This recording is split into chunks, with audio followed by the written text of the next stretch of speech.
చదువుకోవాలంటే చదువు కొనాలి. ఇది ప్రస్తుత సమాజం మాట. ఎందుకంటే ప్రస్తుత సమాజంలో చదువుకుంటే సరిపోదు, చదువును కొంటేనే ఉన్నత చదువులు చదవగలం. లేదంటే లేదు.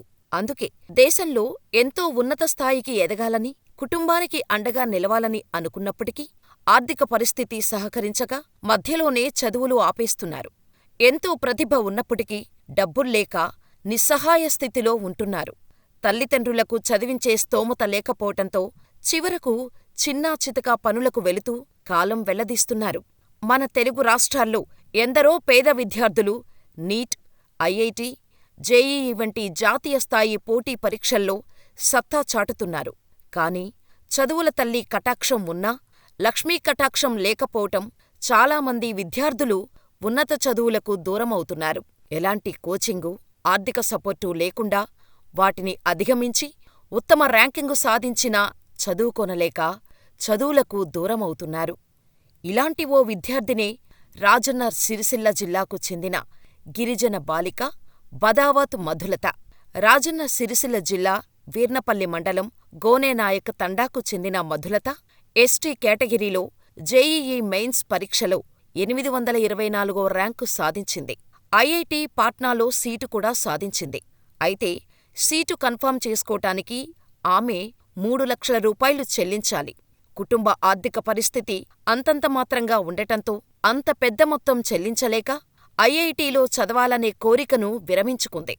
గ్రాడ్యుయేషన్ పూర్తి చేసిన ఆమె 2 సోదరీమణులు తమ తండాలోని కొద్దిపాటి భూమిలో సాగు చేస్తుండగా మధులత కూడా గ్రామంలో మేకలు, గొర్రెలను మేపటం మొదలుపెట్టింది. మధులత పాట్నా ఐఐటిలో సీటు పొందాలంటే జూలై 27, 2024 తేదీలోగా ఫీజు చెల్లించాలి. లేదంటే సీటు రద్దవుతుంది. కాని మధులత తండ్రి రాములు దగ్గర కూతురిని ఐఐటి చదివించే ఆర్థిక స్తోమత లేదు. అందుకే దాతలు సాయం చేస్తే తన కూతురిని చదివిస్తానంటున్నాడు రాములు. నేను, నా భార్య సరోజ రెక్కలు ముక్కలు చేసుకుంటూ పిల్లలను పెంచి పెద్ద చేశాం. 2 కూతుర్లను డిగ్రీ వరకు చదివించాం. చిన్న కూతురు కూడా బాగా చదివి జేఈఈలో ఉత్తమ ర్యాంకు సాధించింది.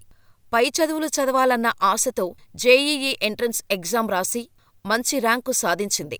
అయితే కటిక పేదరికంతో ఉన్న నేను ఫీజు కట్టలేనని తెలిసి మేకల కాపరిగా మారింది. ఎవరన్నా దాతలు సహకారం చేస్తే నా కూతురు పై చదువులు చదువుతుంది అని అందరినీ వేడుకున్నాడు రాములు. బాలిక పరిస్థితిపై మీడియాలో వచ్చిన కథనాలు ముఖ్యమంత్రి రేవంత్ రెడ్డి దృష్టికి చేరగా మధులతను హైదరాబాదుకు పిలిపించారు. మధులత చదువు పూర్తయ్యే వరకు ఆర్థిక సహాయం అందించాలని అధికారులను ఆదేశించారు. దీంతో గిరిజన సంక్షేమ శాఖ ద్వారా ప్రభుత్వం ఆర్థిక సహాయం అందజేస్తుంది. ఈ విషయాన్ని తెలంగాణ ట్రైబల్ వెల్ఫేర్ కమిషన్ అధికారికంగా ధృవీకరించింది. హాస్టల్ ఫీజులు, ఇతర ఫీజులకు డబ్బులు లేక ఇబ్బంది పడుతున్న ఆ విద్యార్థి చదువుకు కావాల్సిన ఫీజును ప్రభుత్వం సమకూరుస్తుందని తెలంగాణ ట్రైబల్ వెల్ఫేర్ కమిషన్ తెలియచేసింది. ఇక బాలిక పరిస్థితిపై స్పందించిన కేటీఆర్ సైతం ఆర్థిక సహాయం చేయటానికి సిద్ధమయ్యారు. తన ఎడ్యుకేషన్కి అయ్యే అవసరాలను చూసుకుంటానని ప్రకటించారు.